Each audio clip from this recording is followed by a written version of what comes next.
mo'ichaan galtaa. Sagalee Waaqayyo keessaa macaafa Iyyoob boqonnaa 22 Waaqayyotti araarame nagaatti jiraadhu. Kanaanis wanti gaarii siif hin ta'a. Seera afaan isaa keessaa ba'u fudhadhu. Dubbii isaas garaa kee keessa kaa'adhu. Ameen. Tureen koo nagaatti jiraachuu.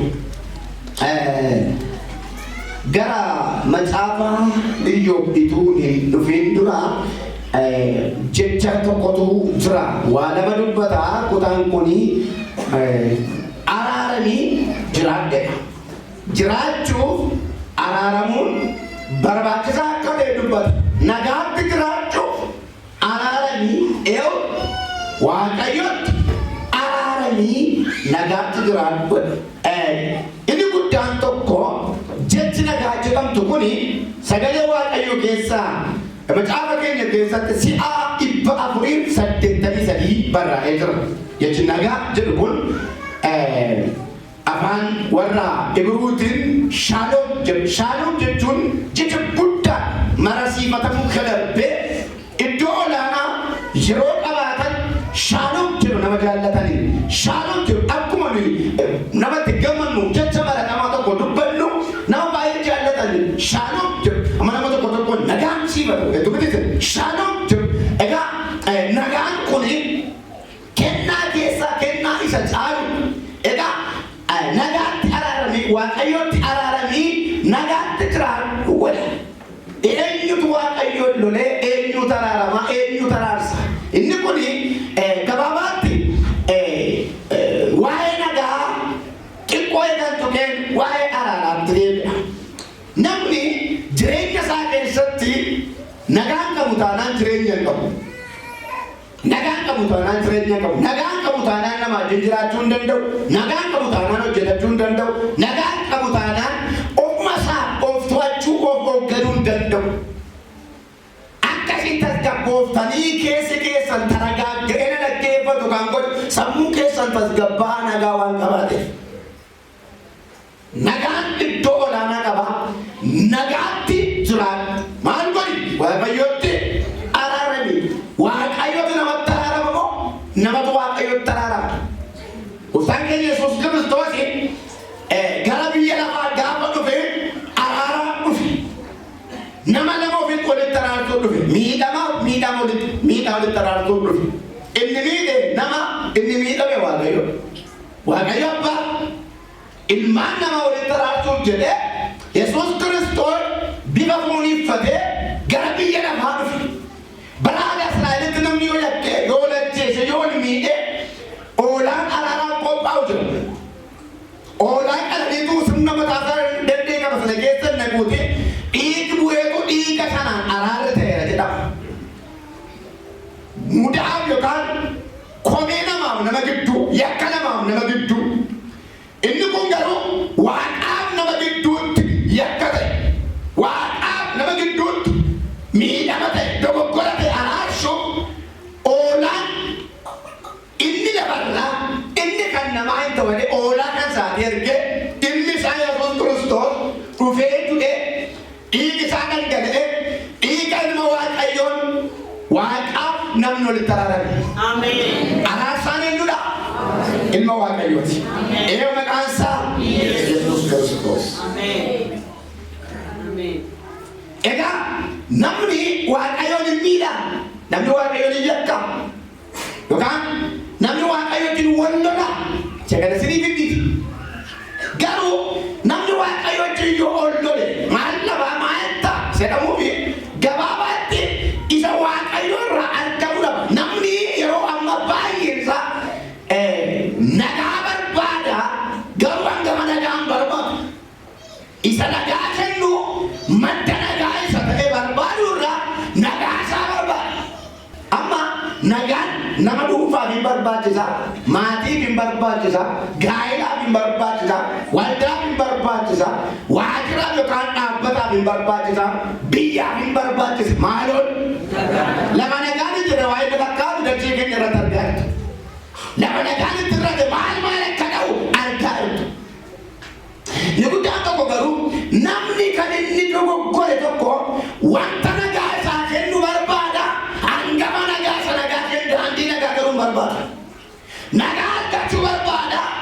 Isa nagaa kennu barbaada. Mee Efesoon boqonnaa 2 lakkoofsa 14 dubbisa. Efesoon boqonnaa 2:14 jedha.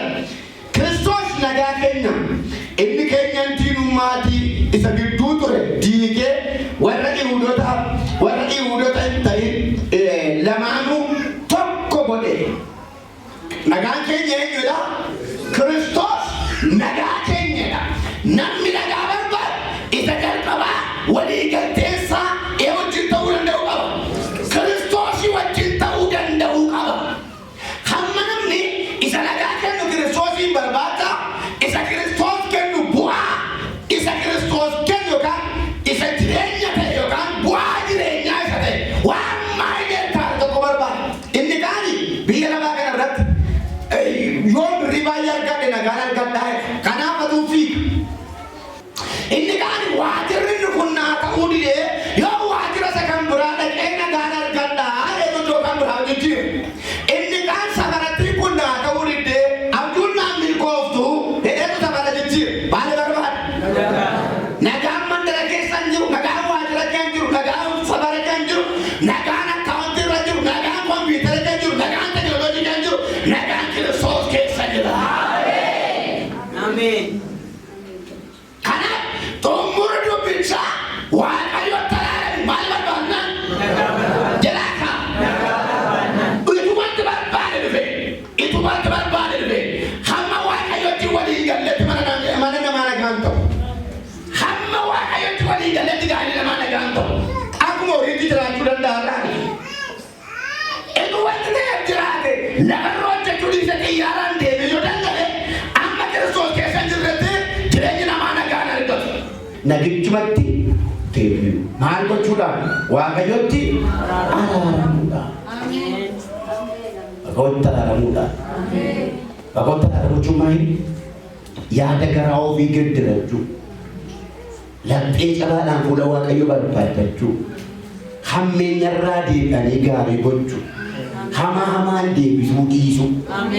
Akka namaa ta'uu dhiisanii akka Kiristoos namarraa barbaadu ta'uu. Qulqullummaan jiraachuu. Maaloon Waaqayyotti kanaaf maal ta'e?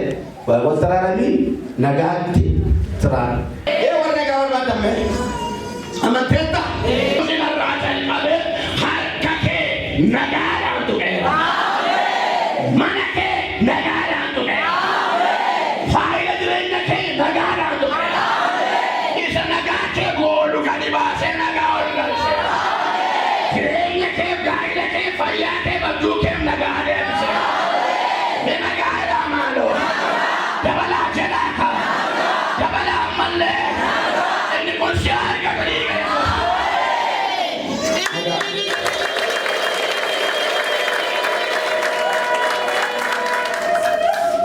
Karaa nagaan jirre nagaa barbaanne. Lafa nagaan jirre nagaa barbaanne. Karaa nagaan jirre nagaa barbaanne. Ituu qabaachuun nagaa namaa kennee mootota keessa jiraata. Nagaan eenyudha? Nagaan eenyudha? Nagaatti jiraachuu barbaadde Waaqayyotti maal ta'e?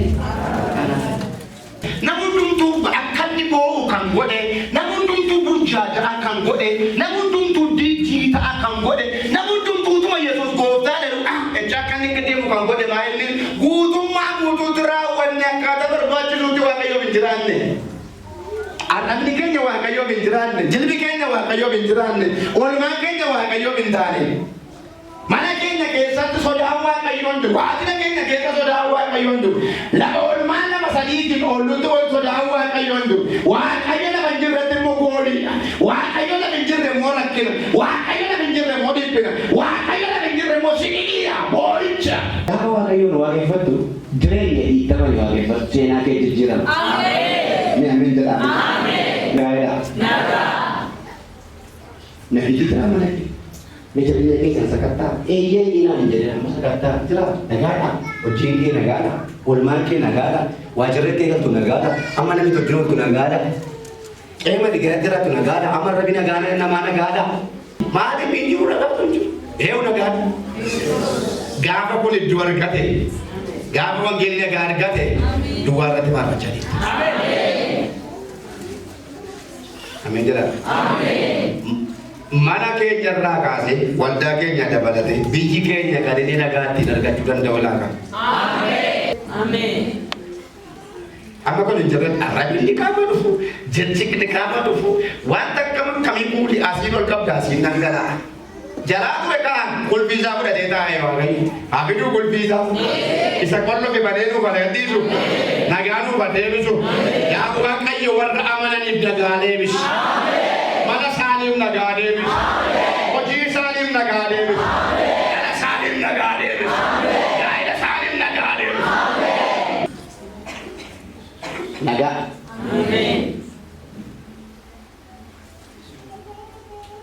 Kristos nagaa. Nagaatti maata. Amma sammuu nagaa nama nagaa yaadda adee boo adee itu warra nyaatu saborii yaadda itu warra qabu saborii abdii kutata itu warra rakkina tokko jalaa ba'u rakkini tokko mataa mata itu lola tokko jalaa injifachuu fiigu isa tokko yeroo injifatu karaa biraatti dhufu. Moichan kabunam maali dennaatan isa moicha laachuu danda'u waan hin jirreef warri waaqayyo jiran garuu abidda boba'aatti hin danda'an oolchuu dhalii miidhagsaarra qabdiilee kun abiddatti deemu. Yeroo abiddatti darbataman hidhamanii darbatamanii abidda keessatti maal ta'an jedha. Hiikaman rakkinni biyya lafaa kun siqaara malee sin ajjeesu jedha. Nagichaatti gaafa walii gabbisa kaan hin nyaata fi immoo si gabbisa. Lamanni kaanitti boqqoo buusuutu lamanni kaanitti cabuutu. Lamanni kaanitti lukka'ee bika gabatanii boona maharaa kaa'ee eenyu jirtaana nagicha wajjin taana balaa yesuun nagaa guddataa isii godhama nagaa laamayyuu. Keenyaan binne irratti hundoo inni hundaa'ina nagaan olii dhufa. Haleluuyaa. Mana nagaan jiru gooliin hin jiru. Mana nagaan jiru gaddi hin jiru. Mana nagaan jiru salphinni hin jiru. Mana nagaan jiru yennoon hin jiru. Mana nagaan jiru duwwaan hin jiru. Mana nagaan jiru kisa karaan hin jiru. Nagaa yesuusiin warra nagaan keessan saamame galchaa'e silii badee. Inni seexanaan boocame inni namaan boocame inni haalaan boocame inni ka yesuusiin nagaan guddachaa'e silii badee. Har'aa jalqabee rakkinni gadi ba'ee yaaddoon gadi ba'ee qormaanni gadi ba'ee dhibbinni gadi ba'ee nagaaroon galeeshaa'e. Dabalaa malee nagaa jedhaa. Dabalaa jedhaa. Ameen. Amargaan kun nagaa mana namaa jedhu maaliif ennaa jettan waaqaan jijjiirame miti nama jijjiirame waaqayyoo ishumasa. Ameen. Keedeenno nyaata boqonnaa 31 lakkoofsa 3 dhuftan ani jaalala bara baraatiin si jaalladhe. Ameen. Jaalala akkamii? Jaalala agreementii waaqayyoo kan qaamidha zalaalema waliin. Ameen jedhamee kan toora banii miti kan jaamiti kan waggaa miti mara maarre deemnee iddoo tokko geenye daandatti wal duraa danda'atu yoo kanaan immoo nagaan koo deebi'aa inni kanaan immoo jigaa inni kottaa waaqayyo nu danda'a. Ameen. Waaqayyo na danda'a inni. Waaqayyo na danda'a. Ajiraannu waaqayyo. Ameen. Adeeminu. Ameen. Gaafa sana nagaan mana keenyatti deebi'a. Ameen. Mootota sadammaffaa boqonnaa afur gaafa dubbiftan lakkoofsa 8 kaastanii dubartii tokko jirti. Dubartiin kun soorettiidha. Macaafni qulqulluuni. Elsee yeroo hundumaa karaa mana ishee deebiitu wangeela lallabeera. Gaaf tokko akkas ilaalteetu namichi kun yeroo hundumaa karaa keenya darba waan ta'eef nyaata darbootee qabeenyaan badhaatu waan ta'eef walgalchiteetu nyaata nyaachifteetu geggeessiti. Amantuu miti dubartiin kun. Yeroo dheeraatti gaafa darbaatu warra nyaata darbaa hin kadhatuu fi waan jedhu isheen isa barbaaddu nyaatitti geggeessiti. Gaaf tokko utuu darbaa jiruuti guyyaa ta'e tokko abbaa manaa ishee waamteetu namichi yeroo hundumaa karaa keenya darbu kun nama waaqayyooti nama qulqullaadha jetti. Kanaaf iyyuu kottaa mana keenya keessa isa oolaan laannee fi siree gabatee barcuma ibsaa jika keenyee fi yeroo dhufu namichi kun mana kana keessa boqotee haa darbu. Maal taa'etti abbaa manaa ishee naan abbaa manaa ishee rakkina hin qabu. Eessa gaafa dhufu har'a waa sin teessu ta'ennaan iddoo olaanaa sii qophaa'e. Ameen. Fuutee mana ishee keessa kutaa solaan yookaan fooqii isa jedhu tol dabarsitee iddoo mijeessitee dur nyaate tokko har'a garuu siree qophaa'eera balli qophaa'eera akka inni mana sana jiraatu goote sana booddee kan jedhense atoo amma kana hundumaanuu goote maal si goonu dur hin dubbanne Waaqayyo iddoo olaanaa barbaada kan kaleessa irratti illee iddoo olaanaa qabateera Waaqayyo immoo gojjallaa'e amma isa olaanu gaafa jellaattu inni olaanaan rakkoo ishee isa olaanaa gad darbachuutti ta'e maal akkasii godhu barbaadanaan rakkoo tokkoyyuu qabu nagaatti jiraachuu barbaada giyaasa akkatti dubartiin kun dhabduudha dhalan qabdu gaafa waaman ana qabdu ni eenna waggaa irraa yoona kana mucaa ilmaa godhattannaan lakkii ana garbittii keessoo sobii Anu bara dheeraa eege umrii koo sokkeera ani kana barbaadu na sosobile enne kaani na kenne te gara jeno ise waggaan gaafa ka mucaa ilmaa godhatte kana deemiti beekee godhu iyyinee sadamne waaqayyo beekee hojjete gaafa maanto gaafa iddoo olaanaa argatu gaafa jireenya keenya keessa laphee keenya keessa dhugaatti kabaja gaafa mana keenya gatti gaafa sodaatamu jalqabu waajjira keenya gatti gaafa sodaatamu jalqabu karaa keenya irratti gaafa sodaatamu jalqabu harraba keenya irratti gaafa kabajamu jalqabu hojii keenya irratti gaafa kabajamu jalqabu fayyaa keenya irratti kabajamu gaafa jalqabu waaqayyo dhimma kee waaqayyo hojjetaa jira gaafa nagaan garuu namni wal nyaata namni kiyyoo olii kaa namni bineensa walitti ta'a namni daandii walitti ta'a namni qoraatti walitti ta'a har'aa jalqabee qoraatti bita dhiiga walichaan waan sirrii waliif ta'a waa'ee namaaf harraba keessa wanti gaarii nama waa'ee namaaf laphee keessatti wanti gaarii nama oomisha barri kun kana fakkaata ituun roobiin namatti guuta ituun roobiin nama liqimsa kanaaf iddoo dhokannaan keenya waaqayyoon haa ta'u jireenyuma jiraatan keetti waaqayyo wajjin jiraatan hammeenya irraa deebi'a waan waaqayyoon jaallanne dhiisa waan waaqayyo jibbu dhiisa ajiraannu kiristoosiif barri lafarratti qabnu koo amma isaan beennu yoo jireenya ishee kana bareechine jiraanne mana galgalaatti gammadaa dhannee galla ulfina gubbasiitti dhannee galla waaqarraa garuu mana mijataa qabna waaqarraa biyya mijataa qabna waaqarraa isteetii gaarii qabna isa waan irratti garuudhaaf immoo irra jireenyi keenya qophaa'uu danda'u qabna akka yesuutu yaadachuu danda'u qabna dabqilee dabqa keenyatti hin boqonnu taanaan gaa'ela keenyatti hin boqonnu taanaan waaqeffannee waddaa kanneen dabbee keenya afurri keenya gammadaa boqotaa ta'u taanaan maa inni ni bu'aansa wangeelli lallabamee nu boqochiisu taanaan ergaa waan irraa nu dhufee nu boqochiisu taanaan maa inni bu'aansa kanaafuu maa inni waaqayyotti adeeme menan deebi'a lametti Aduh jiji kima kantara badia. Harra terkabe, harka ke kana harka iga to chok sesanan juga. Di rumah si buat kayu itu kali aceh sera. Naga ke iga to chok iga ala panan naga ke dewje.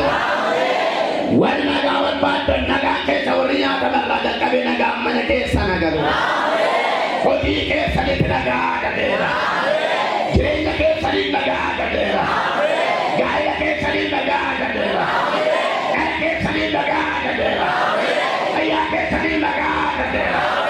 Biasa ya saling naga ada dera. Jabalai laka. Jabalai laka. Naga pula raja kabe mana ke agar. Wajra ke agar. Wajra ke agar. Tanda-tanda tahu kayu.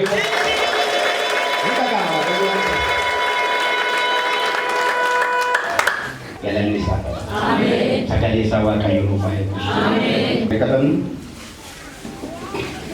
Amin. Atur cadu gara. Amin. Atikari dah. Amin. Atikari dah. Amin. Akhir bebna. Amin. Mana sinon le. Amin. Tuasin dabarre. Amin. Tuasin dabarre. Amin. Nata musin dabarre. Amin. Salmina sin dabarre. Amin. Aladin kata sin dabarre. Amin. Oh cantane sin dabarre. Amin. Salmina sin dabarre. Amin. Kenya, Kenya,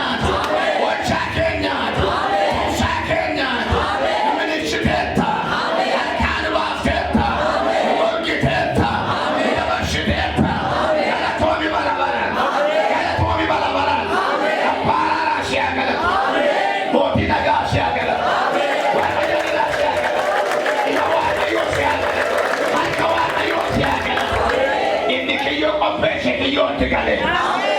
Inni ganda bobbeesse gandatti galee. Ata hunduu keenya nama miidhagina